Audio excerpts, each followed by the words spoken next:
السلام علیکم مومنین و مومنات۔ سورہ ملک کی تفسیر جاری و ساری ہے۔ انشاءاللہ آج ہم آیات نمبر 9، 10 اور 11 کی تلاوت، ترجمہ اور تفسیر نمونہ سے اس کی تفسیر پیش کریں گے۔ اعوذ باللہ من الشیطان الرجیم، بسم اللہ الرحمن الرحیم۔ قالوا بلا قد جاءنا نذیر فکذبنا وقلنا ما نزل اللہ من شیء ان انتم الا فی ضلال کبیر وقالوا لو كنا نسمع او نعقل ما كنا فی اصحاب السعیر فاعترفوا بذنبهم فسحقا لاصحاب السعیر۔ ترجمہ: قالوا بلا قد جاءنا نذیر فکذبنا وقلنا نزل اللہ من شیء ان انتم الا فی ضلال کبیر۔ وہ کہیں گے ہاں، انذار کرنے والا تو ہمارے پاس آیا تھا مگر ہم نے اسے جھٹلایا، اور یہ کہا کہ خدا نے بالکل کوئی چیز نازل نہیں کی ہے اور تم ایک بہت بڑی گمراہی میں ہو۔ وَقَالُوا كُنَّا نَسْمَعُ وَنَعْقِلُ مَا كُنَّا فِي أَصْحَابِ السَّعِيرِ، اور یہ بھی کہیں گے کہ اگر ان کی بات سنتے یا سمجھتے تب تو آج دوزخیوں میں نہ ہوتے۔ فَاعْتَرَفُوا بِذَنبِهِمْ فَسُحْقًا لِأَصْحَابِ السَّعِيرِ، اس موقع پر وہ اپنے گناہ کا اعتراف کر لیں گے۔ دوزخی خدا کی رحمت سے دور ہیں۔ تفسیر: اس آیت کی تفسیر سے پہلے پچھلی آیت کی تلاوت کرتے ہیں تاکہ تسلسل باقی رہے۔ پھر وہی بات جاری ہے، جس وقت کافروں کا کوئی گروہ اس میں پھینکا جائے گا تو دوزخ کے نگہبان تعجب اور سرزنش کے طور پر اس سے سوال کریں گے، کیا تمہارا کوئی رہبر و رہنما نہیں تھا؟ کیا خدا کی طرف سے کوئی ڈرانے والا تمہارے پاس نہیں آیا تھا؟ پھر تم اس بدبختی میں کیوں آن پڑے ہوئے ہو؟ کل ما القی فیہا فوج سألہم خزنتہا الم یاتیکم نذیر۔ لیکن وہ جواب میں کہیں گے، ہاں، ڈرانے والا تو ہمارے پاس آیا تھا مگر ہم نے اس کی تکذیب کی اور کہا کہ خدا نے ہرگز کوئی چیز نازل نہیں کی اور خدا نے کسی پر وحی نہیں بھیجی تاکہ ہم اپنی خواہش نفس کو جاری رکھیں، یہاں تک کہ ہم نے ان سے کہا کہ تم عظیم گمراہی میں مبتلا ہو۔ قالوا بلا قد جاءنا نذیر فکذبنا وقلنا ما نزل اللہ من شیء ان انتم الا فی ضلال کبیر۔ نہ صرف یہ کہ ہم نے ان کی تصدیق نہیں کی اور ان کے حیات بخش پیغام پر کان نہیں دھرا بلکہ ان کی مخالفت کے لیے کھڑے ہو گئے۔ ان روحانی طبیبوں کو گمراہ کہہ کر اپنے سے دور کر دیا۔ اس کے بعد اپنی بدبختی اور گمراہی کی اصل دلیل کی طرف اشارہ کرتے ہوئے کہیں گے، اگر ہم سننے والے کان رکھتے اور اپنی عقل کو کام میں لاتے تو ہرگز دوزخیوں میں سے نہ ہوتے۔ وَقَالُوا لَوْ كُنَّا نَسْمَعُ أَوْ نَعْقِلُ مَا كُنَّا فِي أَصْحَابِ السَّعِيرِ، ہاں، اس موقع پر وہ اپنے گناہ کا اعتراف کر لیں گے، دور ہوں دوزخی خدا کی رحمت سے۔ فَاعْتَرَفُوا بِذَنبِهِمْ فَسُحْقًا لِأَصْحَابِ السَّعِيرِ۔ ان آیات میں دوزخیوں کی وحشتناک سرنوشت کے بیان کے ضمن میں ان کی بدبختی کی اصل علت کی نشاندہی کرتے ہوئے کہتا ہے، ایک طرف تو خدا نے سننے والے کان اور عقل و ہوش عطا کیا اور دوسری طرف واضح دلائل کے ساتھ اپنے پیغمبر بھیجے۔ اگر یہ دونوں ایک دوسرے کے ساتھ مل کر کام کریں تو انسان کی سعادت کی تکمیل ہو جاتی ہے، لیکن اگر انسان کان تو رکھتا ہے مگر ان سے سنتا نہیں، آنکھیں رکھتا ہے مگر ان سے دیکھتا نہیں، اور عقل رکھتا ہے مگر اس سے سوچتا نہیں، تو اب اگر خدا کے تمام پیغمبر اور آسمانی کتابیں اس کے پاس آ جائیں تو اس پر کچھ اثر نہیں ہوگا۔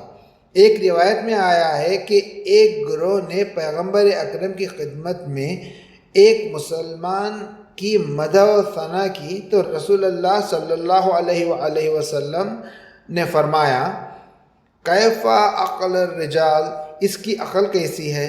انہوں نے عرض کیا، یا رسول اللہ، ہم تو عبادت اور طرح طرح کے نیک کاموں میں اس کی جد و جہد کی بات کر رہے ہیں، اور آپ اس کی عقل کے بارے میں پوچھ رہے ہیں؟ تب آپ نے فرمایا، احمق کی حماقت سے جو مصیبت آتی ہے وہ فاجروں کے فجور اور بدکاروں کے گناہ سے بدتر ہوتی ہے۔ کل قیامت کے دن خدا بندوں کو ان کی عقل و خرد کے مطابق درجات عطا فرمائے گا، اور وہ اسی بنیاد پر قرب خداوندی حاصل کریں گے۔ سحق اصل میں نرم کرنے کے معنی میں ہے اور پرانے لباس کو بھی کہا جاتا ہے، لیکن یہاں رحمت خدا سے دوری کے معنی میں ہے، تو اس بنا پر فسحقا لاصحاب السعیر کا مفہوم یہ ہے کہ دوزخی رحمت خدا سے دور ہیں، کیونکہ خدا کی نفرین تحقق خارجی سے توام ہوتی ہے۔ تو یہ جملہ اس بات کی دلیل ہے کہ یہ گروہ کلی طور پر رحمت خدا سے دور ہے۔ ایک نکتہ، عقل و خرد کی اونچی قدر و قیمت۔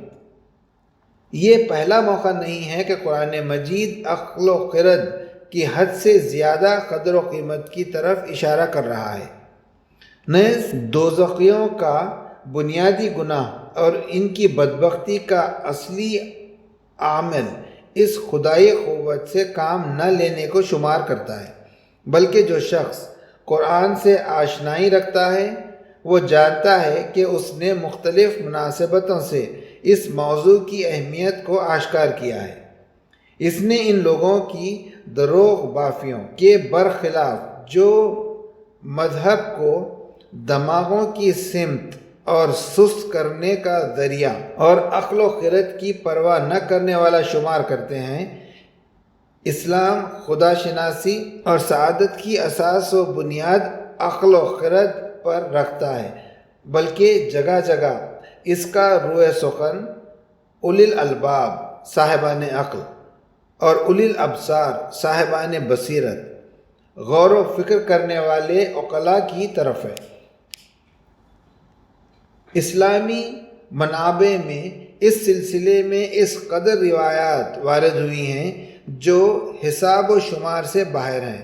قابل توجہ بات یہ ہے کہ مشہور کتاب کافی جو منابع حدیث میں سب سے زیادہ قابل اعتبار ہے، وہ مختلف کتابوں پر مشتمل ہے، اور اس کی پہلی کتاب کا نام کتاب عقل و جہل ہے۔ جو شخص ان روایات کو ملاحظہ کرے جو اس ضمن میں اس کتاب میں نقل ہوئی ہیں، وہ اس سلسلے میں اسلام کی نظر کی گہرائی کو پالے گا۔ ہم یہاں صرف دو روایات کے ذکر پر قناعت کریں گے۔ اسی کتاب میں امیر المومنین علی ابن ابی طالب علیہ السلام سے روایت آئی ہے کہ جبرائیل آدم علیہ السلام پر نازل ہوئے اور ان سے کہا، مجھے حکم ہوا ہے کہ میں آپ کو 3 نعمتوں میں سے کسی ایک کو اپنانے کا اختیار دوں۔ آپ ان میں سے کسی ایک کا انتخاب کر لیں اور باقی 2 کو چھوڑ دیں۔ آدم علیہ السلام نے کہا، وہ کون سی نعمتیں ہیں؟ جبرائیل نے جواب دیا، عقل، حیا اور دین۔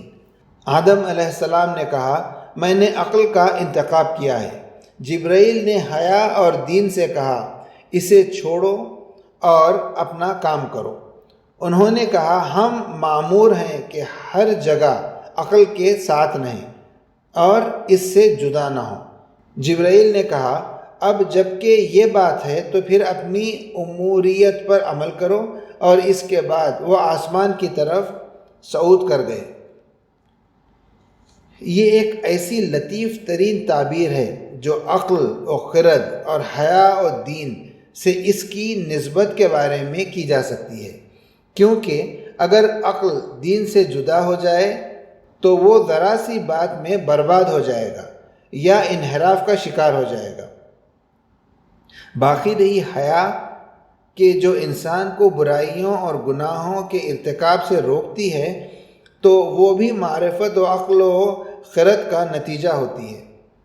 یہ چیز اس بات کی نشاندہی کرتی ہے کہ آدم عقل کے ایک قابل ملاحظہ حصے کے مالک تھے، جنہوں نے ان تین چیزوں کے درمیان اختیار کے موقع پر عقل کے بالا تر مرحلے کو انتخاب کیا اور اس کے سائے میں دین کو بھی ساتھ رکھا اور حیا کو بھی۔ ایک اور حدیث میں امام جعفر صادق علیہ السلام سے آیا ہے، جو عقل مند ہوگا وہ دیندار بھی ہوگا، اور جو دیندار ہوگا وہ جنت میں داخل ہوگا۔ اسی بنا پر جنت عقل مندوں کی جگہ ہے۔ البتہ عقل یہاں سچی معرفت کے معنی میں ہے، نہ کہ شیاطین کی وہ شیطنت جو دنیا کے جابر و ظالم سیاست مداروں میں نظر آتی ہے، کہ جو امام جعفر صادق علیہ السلام کے قول کے مطابق شبیہت بالعقل و لیست بالعقل، عقل کے مشابہ ہے لیکن وہ عقل نہیں ہے۔ صدق اللہ العلی العظیم۔ اور باقی آیتیں انشاءاللہ کل۔